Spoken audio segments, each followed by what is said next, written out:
Now in this video, we're going to be making a 1-gallon batch of Pilsner style beer. Now, there are those that might consider beer making an art, and there are those that might consider beer making a science. But on this channel, we're going to try and make this batch of beer using the least possible ingredients and the least possible specialized equipment that you need sometimes to make beer as a hobby. Hi, I'm Charles and welcome to DIY Fermentation, your site for doing fermentation on a shoestring budget.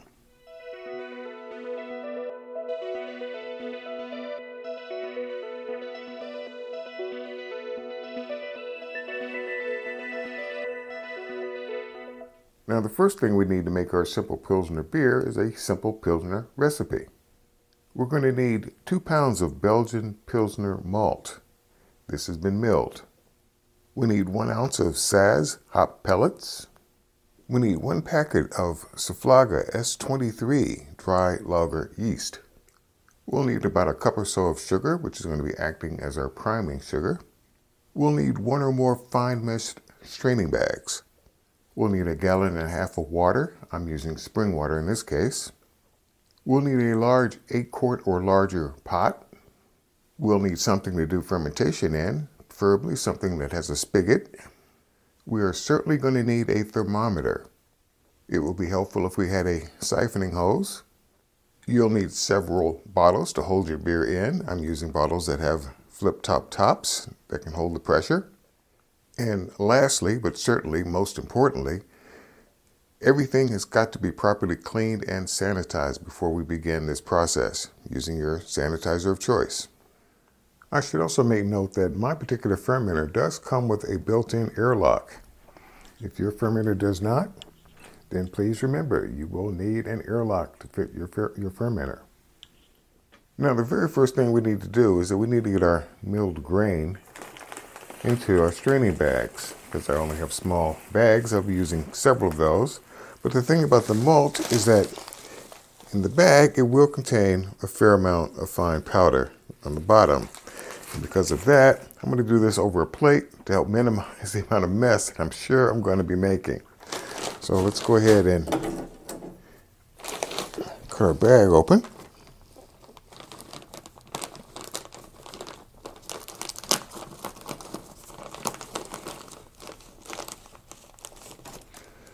Now then, if I had someone to assist, this would be a fairly straightforward process, but because I'm doing this on my own, lonesome, I figure I'm going to put this grain in a cup first, and then transfer that to the bag.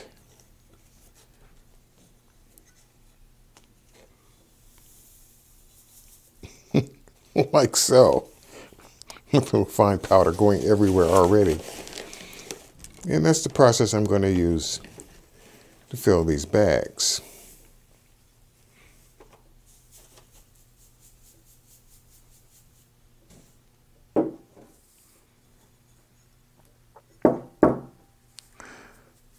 And let's go ahead and tie these off. All right. Let's move this operation into the kitchen.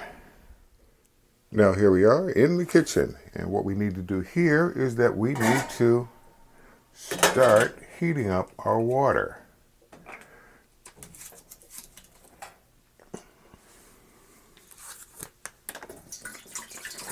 I'm going to put in 1.5 gallons of our water.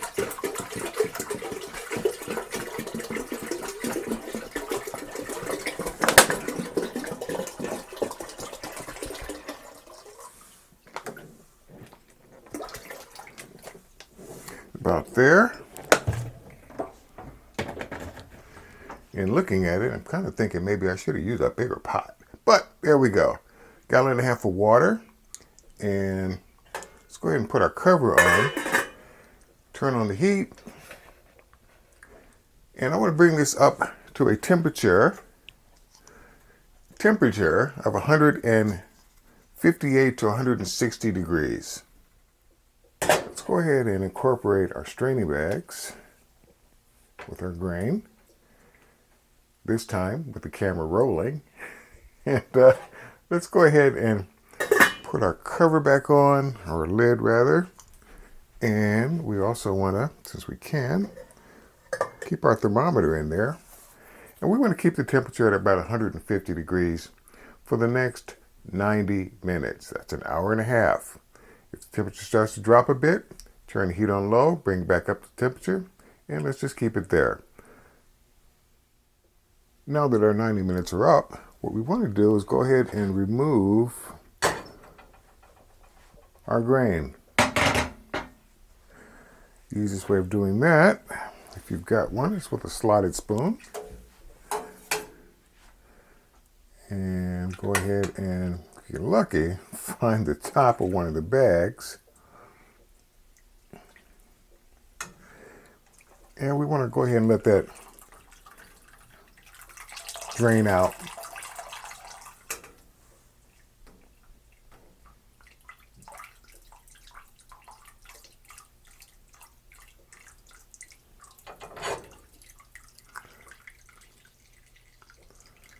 Put that one aside, let it drain out a little bit more. And let's get the second bag. We're going to go ahead and turn on the stove. Let's bring our wort into a boil. Actually, from this point on, we no longer need the lid because we're going to try and reduce this down to about a gallon before we begin the cool down process.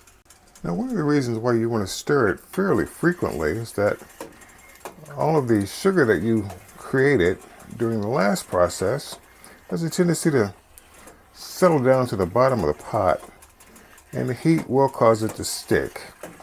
If I had to suggest an analogy, think spaghetti sauce. You got to stir it on a regular basis, otherwise it's going to start sticking to the bottom of the pot. Now that our time is up, let's go ahead and turn off the stove. And let's quickly begin the process of cooling this down. Now again, at this point, we want to try and bring down the temperature of our wort as quickly as possible so that we can then begin to pitch our yeast. If you've got a sink and you've got cold water, one good way of doing it.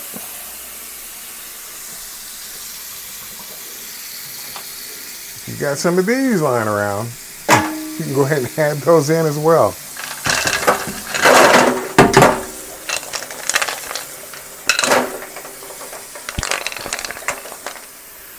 And let's bring the temperature down to somewhere between 60 and 70 degrees Fahrenheit.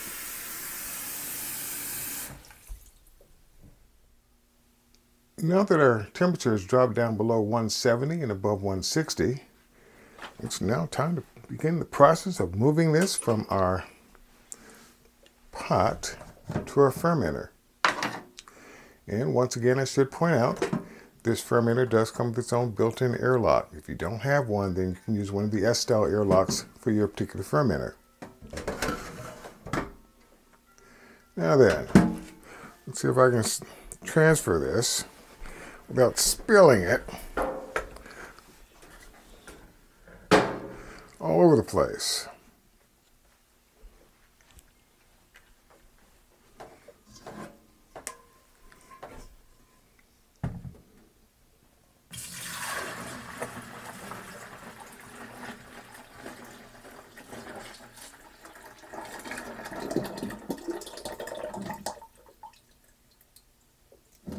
All right. That's that. And since this has already been properly sanitized, let's put our cover back on for the moment while we get our yeast ready. Now, if you are planning on taking a hydrometer reading, now would be a good time to do it. Just for reference, mine came in at 1.060. Now, I've measured out 3 grams of our yeast packet, which came to about roughly 1 teaspoon. And we're going to go ahead and just distribute that in there as evenly as possible. Don't just dump it in.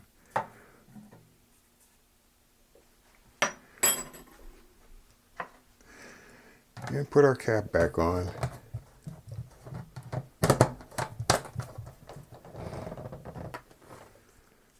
All right, let's go ahead and label our creation with basic information. We are making a Pilsner. Started it on this date, and our original gravity was 1.060. Now what we're going to do subsequent to this is that we're going to put this in a dark place for about 2 weeks and go ahead and let it ferment out. And then we'll move on to the next step of go ahead and adding our priming sugar, then bottling it, letting it sit in the refrigerator for about 3 days, and then crack one open and see what we've got. And just for future reference, our hydrometer reading came in at 1.018.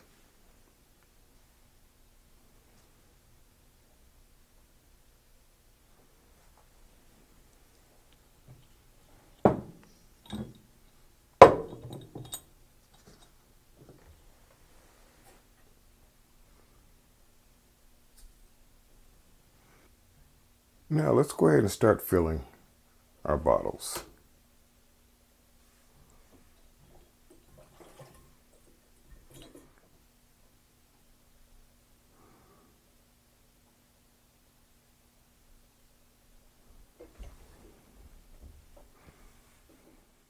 Now as for this remaining trub, this can actually be cleaned and reused, but that is another video for another time. Now then, out of that batch, we were able to get one 40-ounce and 4 16-ounce bottles. Now, you may also have noticed that this beer is incredibly cloudy. This beer has not been filtered, nor is it going to be for the purposes of this video. I'll leave that up to others in later videos. Now, what we're going to do is that we're going to leave these bottles sit in a cool place, cool, dark place, for the next several days, probably 4 or 5 days, before transferring them into the refrigerator. Quite sure there's going to be some sediment that's going to build up along the bottom, but again, another topic for another video on another day. All right, my beer bottles have been going this second ferment for a week now. One of these was sitting in the refrigerator for nearly that entire week, so it'd be kind of interesting to see if there's going to be any difference in taste between them. However, nonetheless, as you can see, that the beer is still fairly cloudy. I did not use any of the recommended clarifiers for this project, again. So we're going to let these sit in the refrigerator for 3 more days, and then we'll go ahead and do a taste testing. Let's see if we've created beer. Okay, our week of secondary fermentation is up. Our few days in refrigerator time is up. It's now time to see if this is drinkable or not. Now, I can't say on the onset, in hindsight, a few things I would have done differently, but I probably would have filtered the beer through a fine mesh strainer prior to bottling it, because there are a few small whitish floaties floating across the top. I know what it is. It's not harmful or anything like that. But yeah, running it through a strainer one last time would not have hurt. Again, I didn't filter this beer, so yeah, it's going to be cloudy. But then again, so what? I'm not striving for that crystal clear beer that we are used to seeing coming out of the grocery store, liquor store, bar, or what have you. But all I want to know at this point is, do I have enough carbonation, and is it drinkable? Let's find out. Just in case there is carbonation in here, let me point it away from the camera because it's just paid off. Just a tiny little bit of release there. It smells like beer.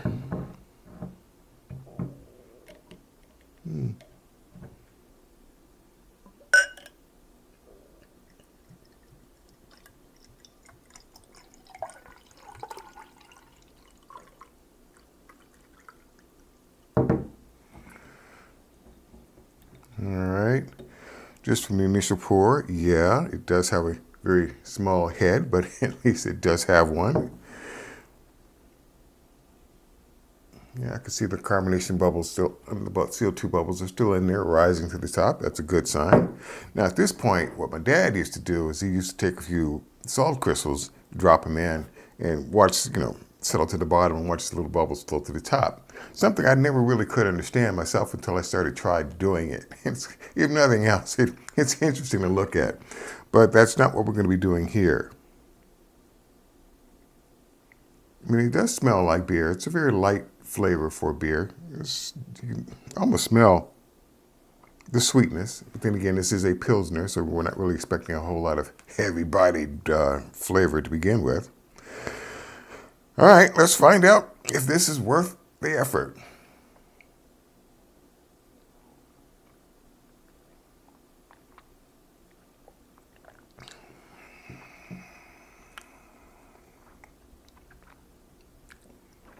It does have a fair amount of flavor.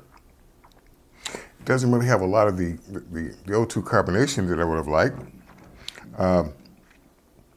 Probably correct that by either checking to make sure that my seals are okay. I'll know better when I open up that big 40-ounce bottle that's got a bit of seal to it. I mean, it's there. It's not flat or flat tasting, but it's kind of sort of getting there, sort of thing. But as far as flavor is concerned,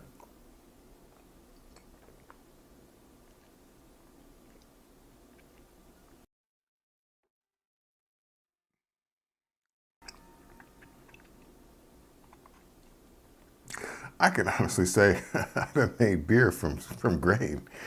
The last time I made an effort at making beer was more of one of those kit beers. Brew Demon had one of those kits, basically beer in a can for the most part, where you have your malt extract and all of your ingredients basically come in a can, or you got your little packet of yeast. And basically you're just mixing everything together. This being the first effort at making something totally from scratch with grains on up. I think, from what I say from this experiment, it's a little bit more pricier than going through the grocery store and buying beer, but you don't have the pleasure of having said, I did this. I made this. And I think that's the real distinction there. Could there be room for improvements? Yeah, a couple of things I could have done differently. One, using a bigger pot. Two, making sure the camera's rolling when I'm putting in the hops. Three, filtering this prior to bottling it, I think would have helped. And other than that, oh yeah, there was that one other thing, and I've got text indicating, at that particular moment when I'm making what I consider to be an area that could use improvement. When I was pouring everything into the fermenter, I could have left out a lot of the, I don't want to use the word sludge, but basically a lot of the leftover material that really wasn't required for the brewing of this beer. It didn't hurt it. It's just that it just didn't really make things a lot easier in terms of giving you a clearer product. All things being said and done, would I do this again?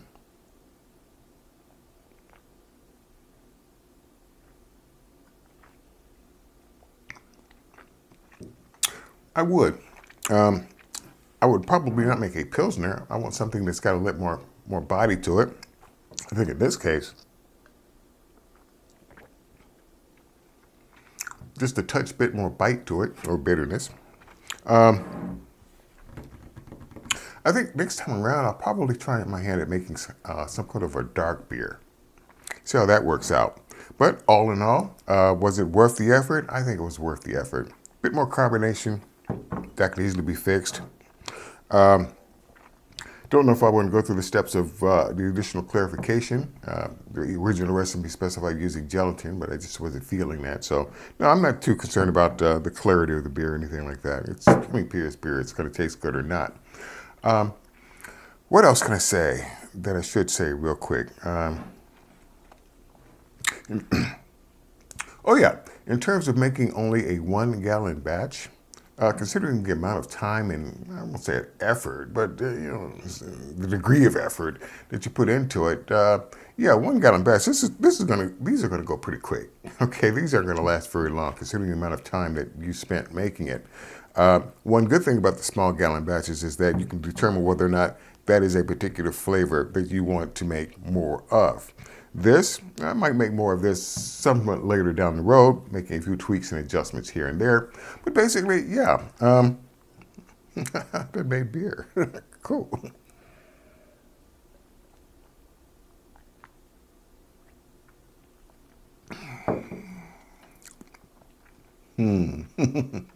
All right, there we go.